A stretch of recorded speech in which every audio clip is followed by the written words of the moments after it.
And I'm here to demonstrate the deployment of my Spark application on AWS EMR. This is as part of the second homework of CS 441. So the documentation and code is all here in this repo. So the steps to set up the project as well as the different commands to run and the inputs and outputs are clearly stated in this section. And typically, the requirements of this homework was to perform parallel random walks on large graphs to simulate how man-in-the-middle attacks work. Each node in the original graph has the attribute valuable data that specifies whether a given computer holds some sensitive data. So the insider man-in-the-middle attacker knows the original graph because the attacker is an insider itself. However, this person does not know whether the nodes that represent computers in the perturbed graph are authentic or not, making a mistake and choosing a honeypot, believing that it is a valuable data computer results in the security systems detecting the attacker and disabling the malicious program. So this project includes several steps of first creating the random walks in parallel and then going through each node of a random walk and computing the similarity score. And when a match is found, it is then checked if the original node has the valuable data. And if it does, then we decide if we decide to attack it, and this would result in either a successful attack or a failed attack. In the case of a successful attack, the insider was able to attack and draw valuable information from this node or the computer, whereas when it's a failed attack, the attacker is busted. So here is a code base for this. So the main entry file is the main file, which has all of the which has the Spark application code. So to deploy it, we would have to first create the assembly jar. And to do that, I would be running this command. This is, I'm mostly using this command to increase the space of the memory.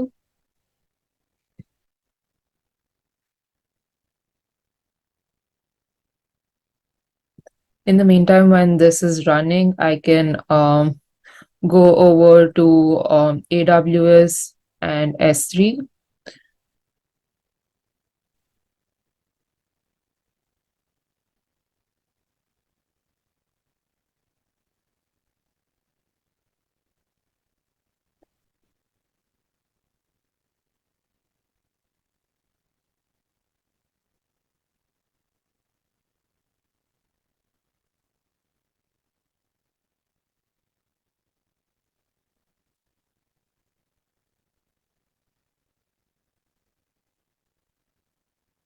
It's probably a little slow because the jar is also being created in the background.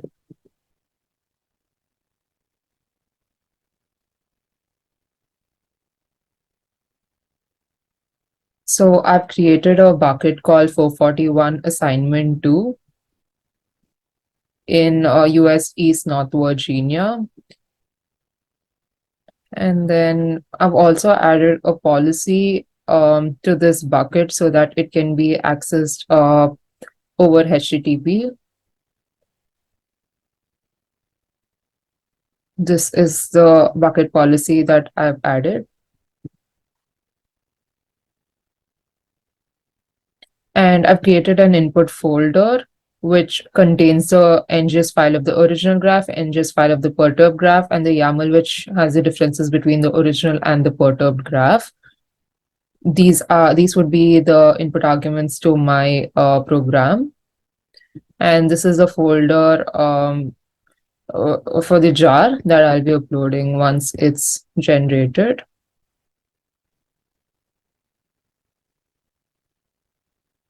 In the meantime, I can show you the parameters that I'm giving, the configuration.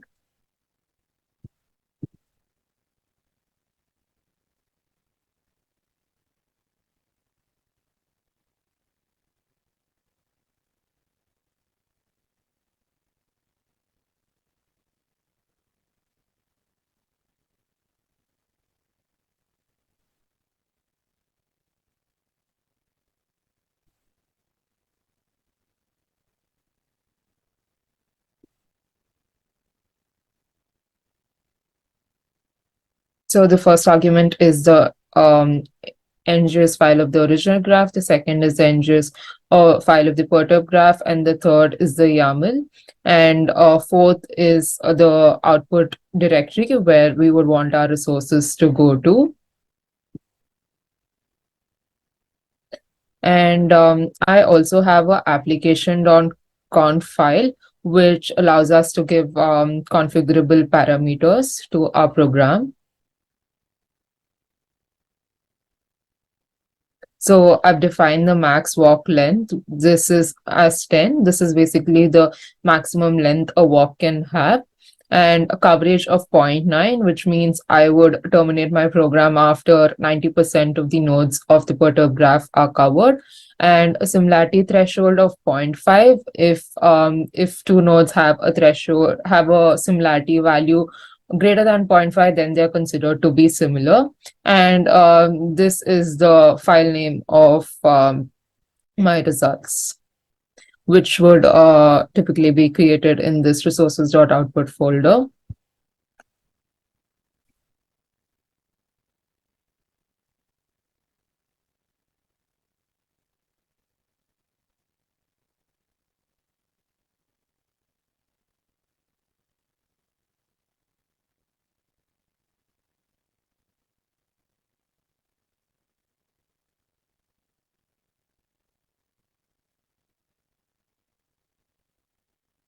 Some of the challenges that I faced while running this project, um, I'll just go over those. So I'm using Scala 2.13 and a Spark version of 3.4.1. I'm using 3.4.1 because although 3.5.0 is available, I'm using 3.4.1 because this is the highest version that AWS supports for Spark. And since I'm using JDK 11, um, certain dependencies such as sun.neo.cs are not available. These are only available in JDK 8. Due to this, I had to add these options in my build.sbt to avoid those errors. Also, Spark provides a different version of Jackson versus the Jackson that's already provided, due to which I had to override the Jackson dependency. Else it was giving version mismatch error when I was deploying it on AWS.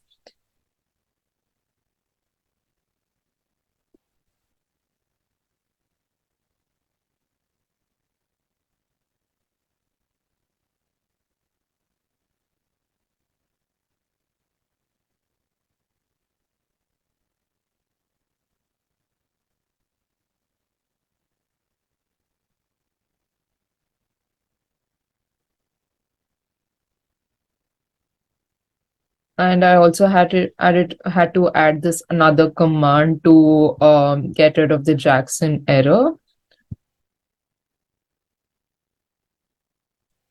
A jar of grabs underscore mitm underscore attack would be created in the target folder.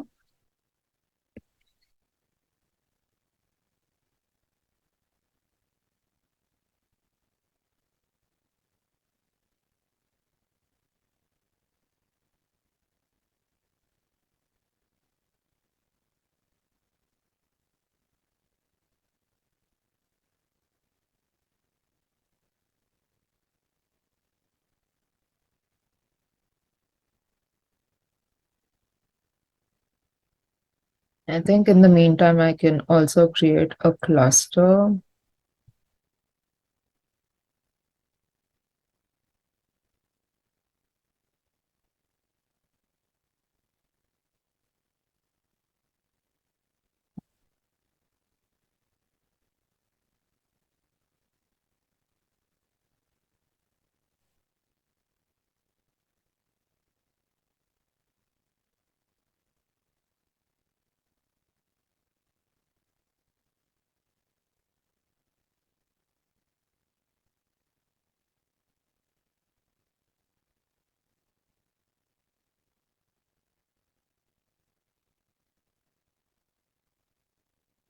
I would need elastic MapReduce to create a cluster.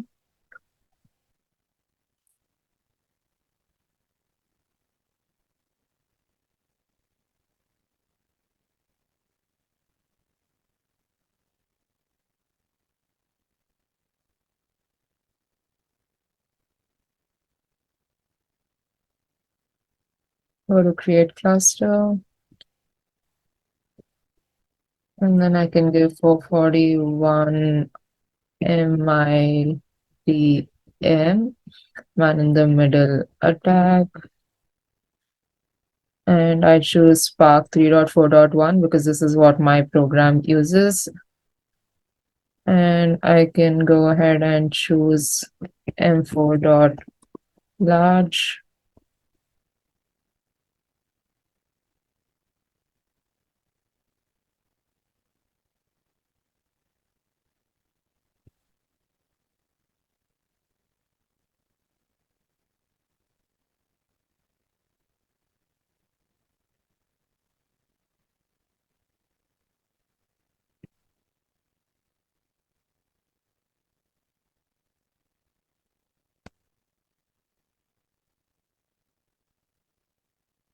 Create a step.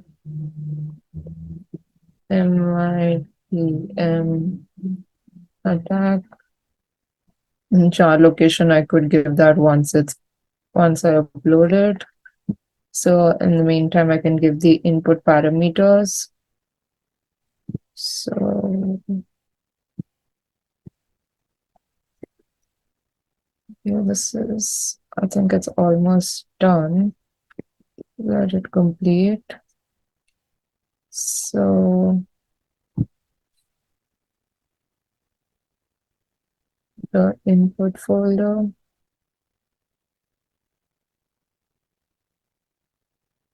the first argument is the original graph NGS.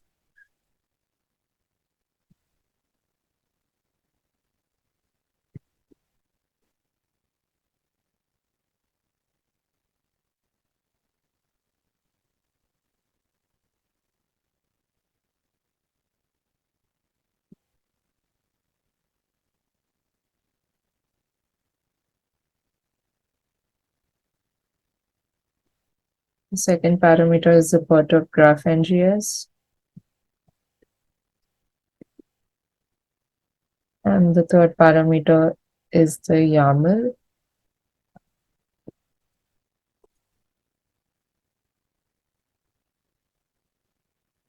Finally, the fourth parameter would be the output folder directory.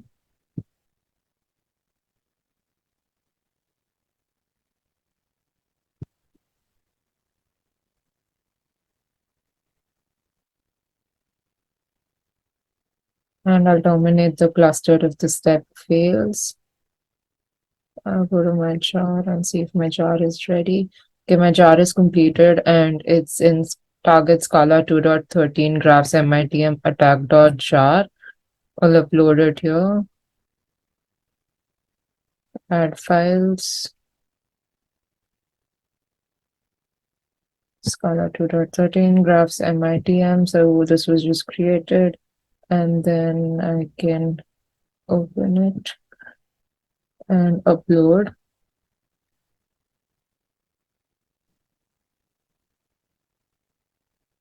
This would be my jar path.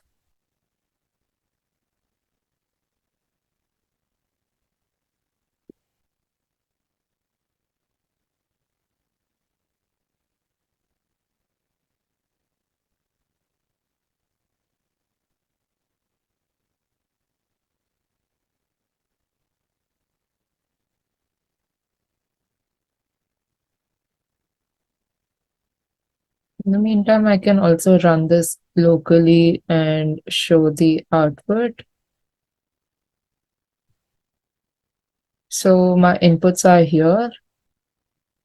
The original graph, perturb, YAML, and the output would be created here in resources.output.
Okay, my jar has successfully uploaded. I will copy this S3 URI and give it to my cluster. So this is a jar location, given the inputs, and then terminate if step fails. I'll save this step, and then I would go ahead and choose my IAM role. And I think everything looks good. Spark 3.4.1, EMR 6.14, primary M4 large, and then one instance, and I would create my cluster. My cluster has started. So this will take some time to provision the resources and for the program to run. In the meantime, I'll run this locally and show with these parameters, that is these three input files and the output directory.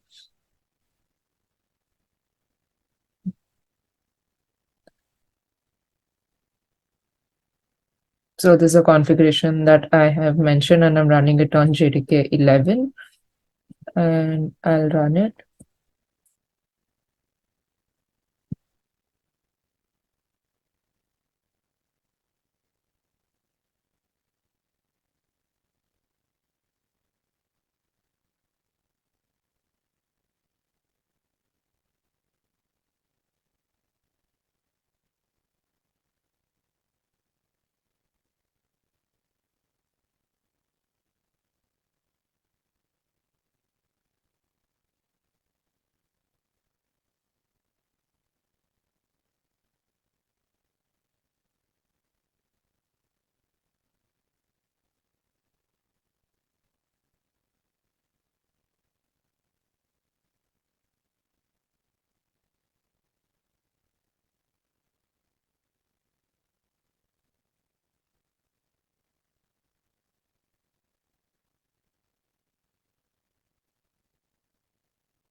So this is completed.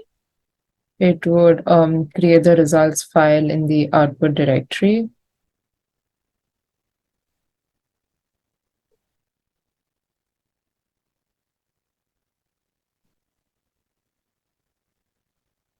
So here we're logging the nodes with valuable data. So these are all the node IDs of the original graph that have valuable data.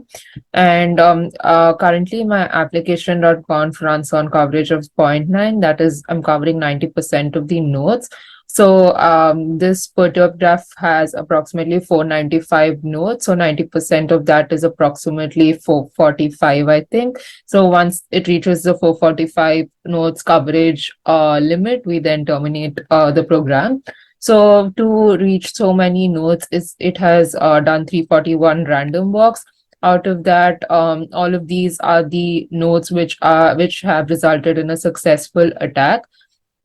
So we can see that 41 matches with 41 and 41 has valuable data. So all of these successful attacks would correspond to the ones that have valuable data. So successful attacks can typically mean that these are the nodes which have a match with an original one that has valuable data, as well as it is one of the removed or unchanged node of unchanged node that we get from the YAML. And also a failed attack is something that when the attacker is trying to attack on an added or modified node, which is very similar to a node that has valuable data. So this is basically a honeypot, and when the attacker, which was basically kept to deceive the person, to make it look like that it has valuable data, because it's very similar to some other node that has valuable data, but it was just kept to deceive the person. So when the attacker attacks it, typically that node is not expected to be used by any legitimate person. So when someone accesses it, we know that that person is an attacker and we can catch the person. So with this coverage and for this graph, this has resulted in 41 successful attacks. This will vary from every run to every run because the nodes are just picked up in random because it's a random walk. These results do not remain constant for every time the program is run. So there are 6 failed attacks. And so the minimum number of nodes in a walk is 1. So this could basically mean its neighbor. After the starting node, its neighbor is already visited, so we terminate the walk. And the maximum number of nodes is 10. That is, it has reached the maximum limit that a walk length can have. And the mean number of nodes is typically 1.8 nodes on an average in every walk. And then the ratio of number of random walks resulting in successful attacks is 0.15. That is 0.15 walks have at least one successful attack in total. So let's wait for this to come up and running for us to see the results. And also the results have been, I've also shown the results in an Excel, which I've added to my README. So this is an example of the results that we just saw. And also, this is a graph that shows for different values of coverage, how does the number of successful attacks and failed attacks look like. So I've started with a coverage of 0.1, that is only 10% of the nodes in the entire graph have been visited, which resulted in lesser number of successful and failed attacks. But as we increase our coverage, that means if more and more number of nodes are being covered, it ensures that more and more number of attacks are possible, and that could lead to successful and failed attacks, which also comes with a trade-off that if more and more nodes are being visited, there's a higher chance that that person can be caught, because hitting a system continuously, hitting every system in the network continuously would lead to that person being caught. So that's the trade-off. So this has changed to running. And if we see the steps, it's running. Well, let's wait for it to be completed.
So it is completed. We can go to S3 and check if the output directory was created. So we see that the output directory is created.